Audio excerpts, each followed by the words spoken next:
Have you heard the strange tales of the Whistler?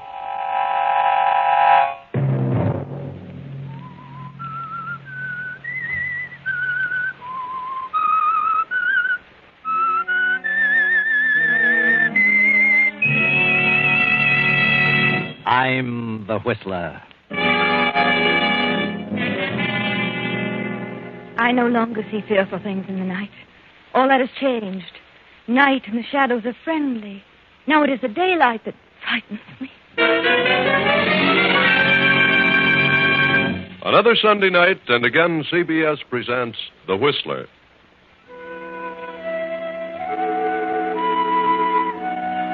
I, the Whistler, know many things, for I walk by night. I know many strange tales, many secrets hidden in the hearts of men and women who have stepped into the shadows. And so I tell you tonight the unusual story of Legacy of Death. It was 10 years ago that Henry Mitchell, formerly a biologist, married Martha Holliston, the widow of a wealthy cotton grower. Martha continued to direct the business of the plantation with the aid of Henry as overseer. She had one child, a daughter, by her deceased husband, a girl named Doreen. Now the mother lies on her deathbed. She's been ill for almost a year and grown steadily weaker. It won't be long now, Henry. And there's something I must tell you. Something you must promise to do for me. Yes, Martha, I'll do anything. It's about my daughter. Doreen is 21 now. She's a woman, and she'll be thinking of marriage soon. I know, Martha. I've watched her every move, raised her carefully. I've been stern in my opinions regarding her. And perhaps, at times, I've seemed too strict. Yes, Martha, but a mother knows best. Doreen has always been an odd child. You've mentioned that yourself many times. And as she grew older, she became more strange each day. A peculiar, exotic mind. She must still be guarded and handled carefully until she reaches 30. What are you trying to say, Martha? Doreen is the last of her father's line. And from that line, she's inherited something horrible. What? You mean insanity? No, not insanity. Not insanity? Well... But a horrible tendency. It skipped her father. If it appears at all, it always occurs in the early 20s. If it doesn't appear by the time they reach 30, then they're safe. But what is it, Martha? What has she inherited? The tendency to murder. Good Lord. She must be handled delicately, gently, like a flower. Treated as a minor until she's 30. And if she suffers no emotional upset by then, she's safe. Love, deep love, paves the way for possible emotional upsets, jealousy, hatred, and fear. But it may skip her. You must promise me that you'll care for her as you would your own daughter. Yes, dear, I promise. According to her father's request, I've left the estate to Doreen, with you as trustee and manager, at a yearly salary. Yes, Martha, that's very good of you. Until she's 30, she must have your consent in every matter, particularly marriage. Yes. If she defies you regarding marriage, then you must tell her the truth, but only then. I understand, Martha. Oh, please don't say any more. Now that I've told you, I can rest. I'll send Doreen in now, dear. I'll be just outside. Henry, you're a darling.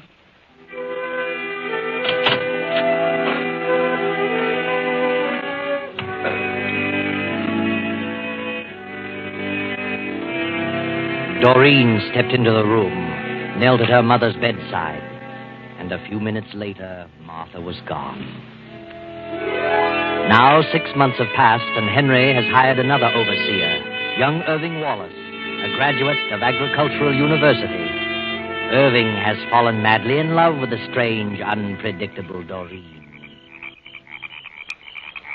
Do you realize, Doreen, I almost turned down the offer to take this job. And something kept saying to me, take it. And I did, darling. I don't know why at the time, but now I know. The night. I love the night. And the river and the moon. What? Daytime and the sun unnerves me. I'm never at ease, never able to think clearly.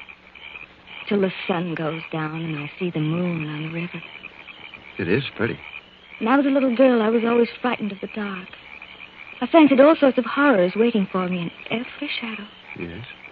Now, in the last year or two, I've somehow lost my fear of the darkness. I no longer see things in the night. Night and the shadows are friendly. It's the daylight that frightens me. Doreen, what are you trying to say? What? What sort of talk is this? What's happened to you, Doreen? You've changed. You've grown distant and detached. We come down here to the river now, and you just stare at the moon and talk in riddles. I don't understand it. No? I don't either. Well, I don't like it, darling. It's not natural. What do you mean by that? Well, I mean, I don't approve of such ideas coming from the woman I love. You don't? I want my wife to be normal. I don't want her to be afraid of the daylight and come to her senses only at night. What right have you to say what I shall like? And what do you mean by your wife? What? Doreen, I thought... Did I ever say I'd marry you? No, but what else would I think? Did I ever say I loved you? Well, you surely gave no indication that you didn't. What's wrong with you, Doreen? Doreen! What? Oh, please, darling, tell me what's wrong. What have I done? Nothing. Done nothing. Do you mean you don't want to marry me? I don't know. I'm afraid. Oh, darling, if you only knew how I worship you. I'm just afraid. Afraid of old men. What an awful thought. Please go. Please, leave me alone. I can't understand you, Doreen. Please go, Irving. All right. I'll go if you insist. But please don't stay here long. It's almost midnight. What? Nothing, darling. Nothing.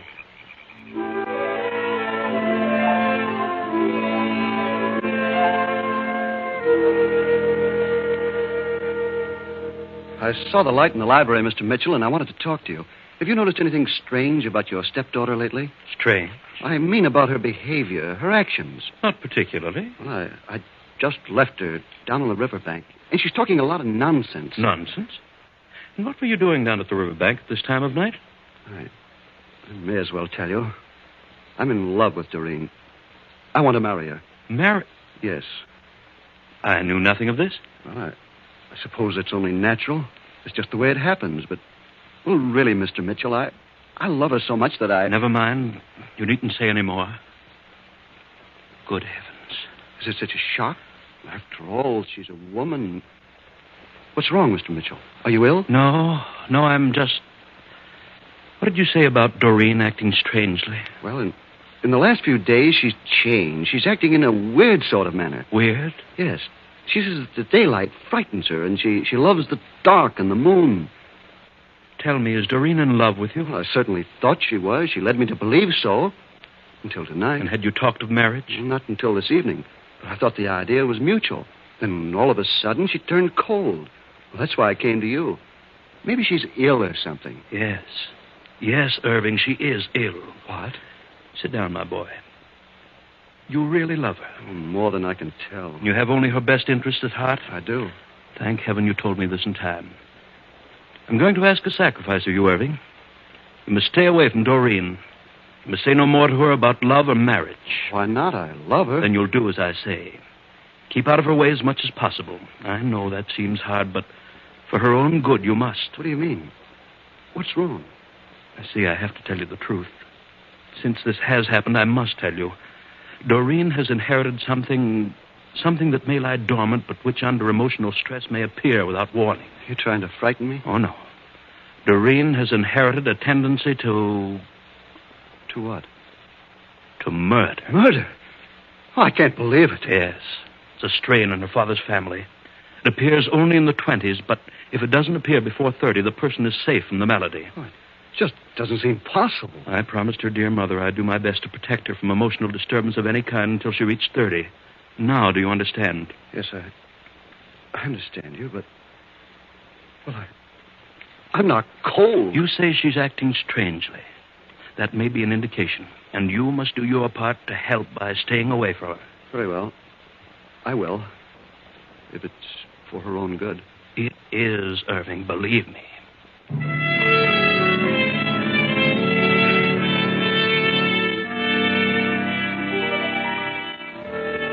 Irving keeps his word, and difficult as it is, he avoids Doreen. Then a few weeks later, Henry Mitchell's handsome young brother, his only living relative, Clyde Mitchell, a wealthy Hollywood writer whom Henry hadn't seen in years, drops in unexpectedly. Well, Clyde, you've been doing very well in Hollywood, haven't you? Yes, indeed. Hollywood's been good to me. I've made a fortune. And I've handled my money in a better fashion than most of them. Every dollar I get is turned over to a manager, and he invests it for me. I couldn't write my name to a check for $500 if I wanted to. Good. I'm glad to hear you finally got some sense. Why did you give up your biological research? Oh, I haven't entirely given it up. I still dabble in agricultural biology. You seem to be doing all right, Henry. This is a nice plantation, nice home. I'm sorry I didn't get to meet your wife. She had a daughter, didn't she? Yes, she's here. Doreen. Strange girl, most unusual. No children of your own, Henry? None. You and I are the last of our line. We're the only living ones of the family. It's up to you to carry on the name, Clyde. Yes. Well, I suppose I'll get around to that sooner or later. I'm engaged. Expect to be married this summer. Maybe before. Hollywood girl? She lives in Hollywood, but she came from Boston. One of the Harrington girls. Oh, I'm sorry. I didn't know anyone was here. Oh, come in, Doreen. Come in. This is my brother, Clyde. Clyde? I'm glad to know you, Clyde. Doreen. What a charming name. Clyde is a movie writer. Been quite successful in Hollywood. Oh, now, don't tie me down to pictures, Henry. I've written a few novels, too. Yes, I know. You wrote Moon in the River. Guilty? I was terribly impressed by it. It was out of this world. I have a fan. Are you staying for a while? Oh, a few days. I like it here. Do you? I'm glad. I'll leave you alone now. I know you want to talk. Good night. Nice girl. I said she's a nice girl. Oh, yes, she's gorgeous. I've never seen such red hair, such strange eyes. Why, they're hypnotic. Red hair and green eyes. What did you say? I didn't say anything, Clyde.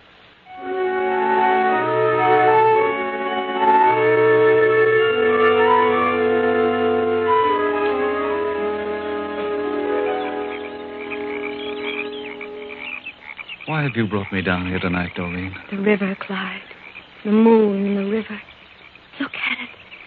A stream of silver and gold flowing on and on. Down to the sea. To the melting pot. To eternity. Yes. It's very beautiful. That's your river. Moon and the river. You made me conscious of that, Clyde. It breathes and lives. That's why I've come to love the night and hold no fear of the dark. You mean you're at ease in the dark? Tonight I'm soothed and the moon thrills me. The moon and the river. And they mean the same to you. The same? They must. Or you could never have written as you did. You and I are the same, Clyde. We see alike. Look at me, Clyde. Yes? Why don't you say it? I know what you're thinking. Say it. Doreen, You love me. No, don't turn away. Look in my eyes and say it. I love you. I love you, Doreen. And I love you, darling. Oh, Clyde, dear. If you only knew what it's meant to me, your coming here 2 weeks ago. You've saved me, Clyde. Saved me. But you don't understand, Doreen. It's all wrong. Everything is wrong. Look at me, Clyde. Look. Everything is right. Just as it was intended. Isn't it? But you must listen. Hold me close, Clyde. Kiss me. Doreen, darling, Yes, dearest. What are you trying to tell me? I don't know. I can't remember. Oh, I can't Clyde. think. Nothing else matters. Nothing is real but our love. And the moon and the river. And you won't leave me, Clyde, ever. I won't let you. Doreen, please. This can't go on. It isn't right. I've got to get away. You won't leave. You can't leave me because you love me. Yes, help me. I must be mad. But I do love you. But I just can't seem to... Don't say a word, dear. Just us. And the moon. And the river.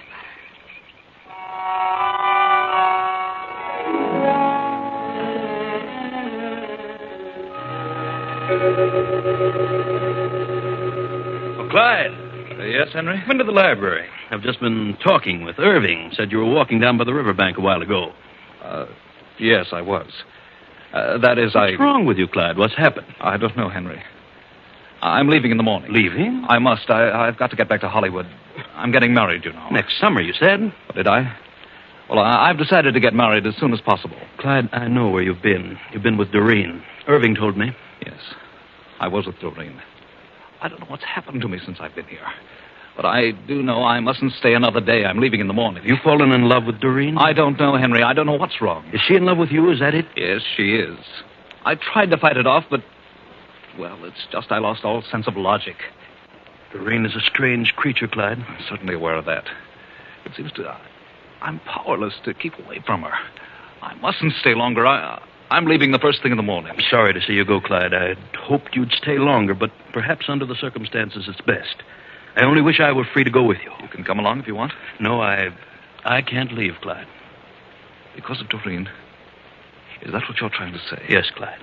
I can't leave her alone for a single moment. What's wrong with her?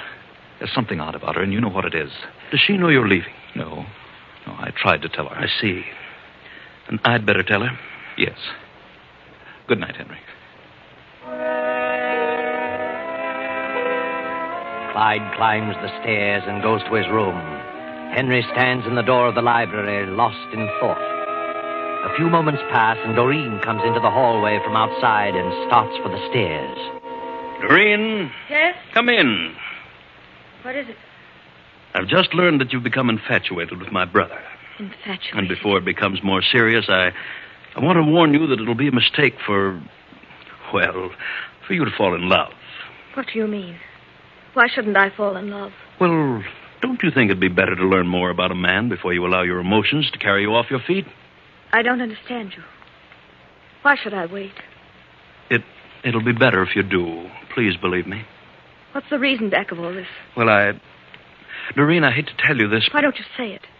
What is it? You're making a fool of yourself. I mean, Clyde is making a fool of you. That isn't what you were going to say. Yes, that's exactly what I was going to say. I know my brother better than you. He isn't serious about you. Why, he's never been serious about any woman. He never will be. He isn't the type. Believe me, he doesn't love you. I don't believe you. I know he loves me. I know. And I'm going to marry him. Marry him? Yes. You poor girl. I'm terribly sorry for you.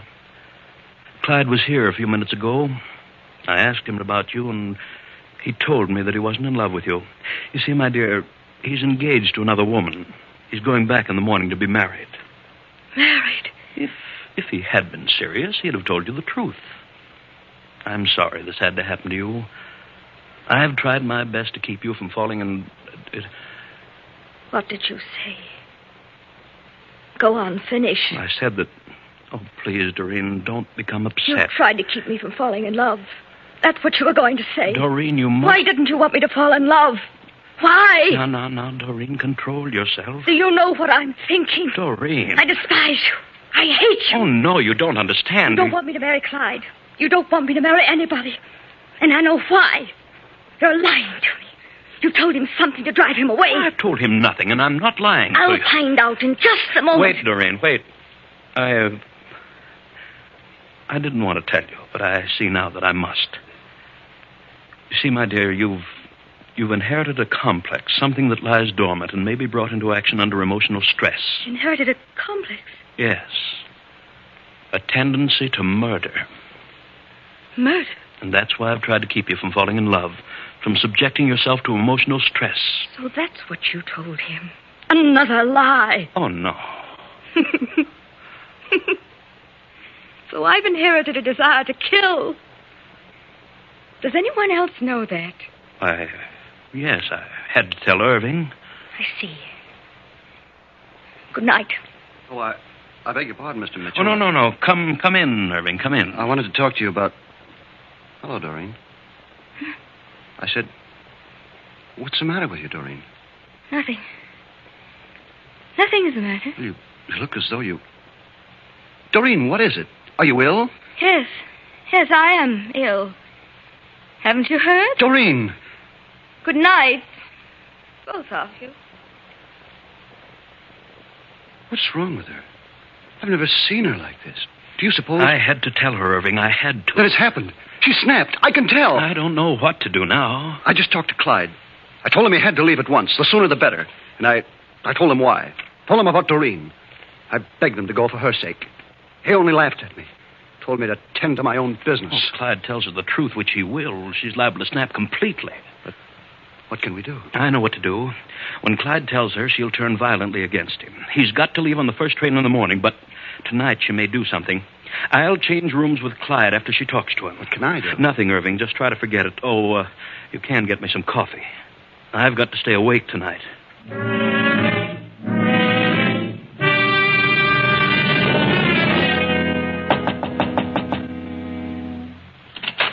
Doreen. What is it? I want to ask you something, Clyde. What? Are you leaving in the morning? Well, yes, Doreen, I am. Why? I've some business to attend to. Why are you leaving me, Clyde? Why don't you take me with you? Take you? But I can't do that. Why didn't you tell me you were leaving? Well, it came up all of a sudden. Oh, did it? What did your brother tell you about me? Why, he didn't tell me anything. No? I love you, Clyde. But You can't leave without me. I can't take you with me, Doreen. It's impossible. Why is it? Because I'm going to be married. Married? Yes. I wanted to tell you, but... Married? I thought you loved me, Clyde. Oh, Doreen, I can't stay here any longer. I can't go on like this. Why didn't you tell me you loved someone else? Why? I don't know. I really don't know. Are you afraid of me? I'm leaving in the morning, Doreen. That's definite. Good night, Clyde. Doreen, I... Goodbye, darling.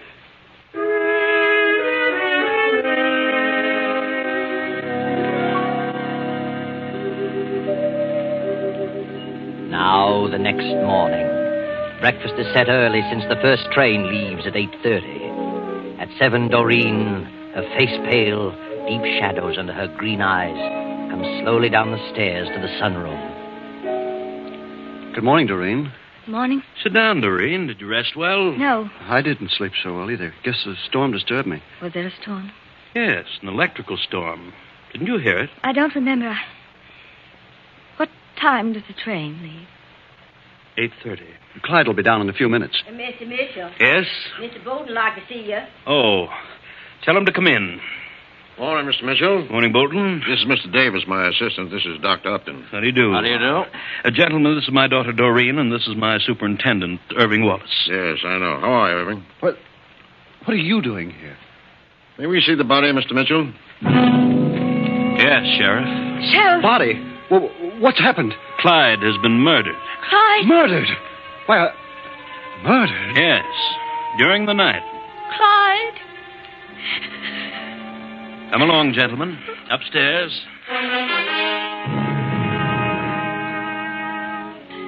The sheriff and his deputy make the routine inspection of the room and the body. And after the coroner completes his examination, they return to the breakfast room. I'm afraid I'm to blame for this unfortunate circumstance. My wife begged me to keep her from emotional upset. I did my best, but I'm afraid it wasn't enough. I never dreamed she was falling in love with Clyde. When I learned about it, it was too late. I made a mistake by telling her. It only upset her the more. Say she inherited this tendency to kill from her father? Yes. Her mother made me promise to guard her carefully until she was 30. You see, it only appears in the early 20s, if at all. It lies dormant and may be brought to the fore by emotional stress. I see. Too bad. Did you leave your room last night, miss? What? No, that is... I don't remember. You were in love with him, and you didn't know about the other woman? I loved him. I didn't know about the other woman till last night. I didn't kill Clyde. You have no recollection of leaving your room? No, I... Will you come to town with us, miss? Why? Oh, we just want to talk to Wait. you. Wait, I can't stand this any longer. Doreen, why, she didn't kill Clyde. I know. I killed him. You? But Here we go again, Doc. You're trying to protect her, Irving, because you love her. I do love her. Sure you do. Where's the gun? Gun? There's no gun. Clyde wasn't shot. No? No. I killed him with a sickle. A sickle from my tool shed. Now, do you believe me? Has he seen the body, Mr. Mitchell? No, I didn't say how he was killed, but Irving... I killed him. I knew about Doreen, and I wanted to save her because I was jealous of Clyde. Well, he was killed with a sickle, all right. Yes, my sickle, from the tool shed. If Doreen had entered that room and stabbed anyone, she would have killed Henry. Not Clyde, but Henry. Why? Because Henry was afraid of what might happen during the night. So he changed rooms with Clyde. And I was the only one who knew that. Doreen would have killed Henry. Is that true, Mr. Mitchell? Why, yes, we did change rooms, but... And she didn't know that. Well, I don't know how she could have known it, but she must have discovered the switch. You know, I think Irving knows too many details to be lying. I think he's telling the truth. I am. I killed him. He didn't. Irving didn't kill him. He is trying to protect me. I remember something now. Remember what? If you killed him, Irving, what time was it? It was 4 a.m. Have you established the hour of death, Doctor? I have. Wait, I'll tell you. It was at midnight. 12 o'clock. What time was he killed, Doc? About 12 o'clock last night. Couldn't possibly have been 4. How did you know that? At midnight, I went to Clyde's room to talk to him. I was awakened by a horrible dream. It frightened me, so I went to his room. Clyde wasn't there. No one was there. So if Henry was occupying that room, and he was not there at midnight, Henry must have been in Clyde's room. What? Henry must have killed Clyde. What? Oh, why would I kill my own brother? For the same reason you killed my mother. Oh, nonsense. I've been suspicious of you ever since Mother died. What? I know you've looted my estate. Now, look. That's why you didn't want me to marry. And you were your brother's only heir. He was wealthy and his money could save you. You knew I was suspicious of you. Why, this is ridiculous. So you killed Clyde for his money and tried to blame it on me because you knew I'd be suspected. That's why you told Irving about my hereditary tendency. Why, she's crazy, gentlemen, completely insane. Examine my mother's body. Check the account. She's mad. Mr. Mitchell, do you believe she inherited this tendency to murder? Why, certainly her mother warned me of all this. You're a biologist, aren't you, Mitchell? Oh, yes, I was. Still are, Dr. Henry Mitchell. Well, I still dabble in biology, only as it concerns agriculture. Mm-hmm. I recently read an article you wrote a few years ago in which you proved the one thing that was not hereditary was a criminal instinct. That such tendencies were the results of environment. You proved that. Well... And you knew from the beginning that the mother was merely a victim of a false belief. But you used that belief to suit your own purpose. It all adds up against you, Mitchell. We'll just follow through with the girl's advice about your wife's body. I wouldn't be at all surprised by the results of the autopsy. Let's go, Doc. And they did follow through on Doreen's advice. And they did find her estate rifle. And they found traces of poison in the mother's body. So Henry confessed. If it hadn't been for Doreen's psychic powers, he'd have gotten away with everything. Oh, yes, Doreen was definitely psychic. Because she said she went to the room at midnight and no one was there. But she did not go to the room. But she did wake up with a start at midnight. She knew something terrible was happening. But didn't know what it was till this morning. She put things together and knew the truth. And Irving knew about the sickle because he missed it from its rack. And he was merely guessing. But it all worked out to a successful conclusion. And Doreen need have no further worry about her so-called inherited criminal tendency. Because there is no such thing. I know.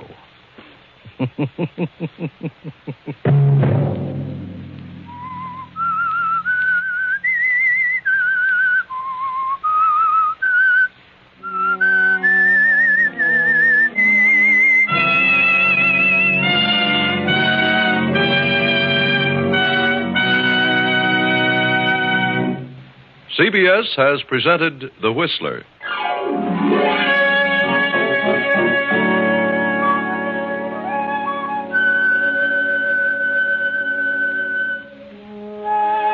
Original music for this production was composed and conducted by Wilbur Hatch. The Whistler is written and directed by J. Donald Wilson and originates from Columbia Square in Hollywood. Next week, same time, I, the Whistler, will return to tell you another unusual story. Good night.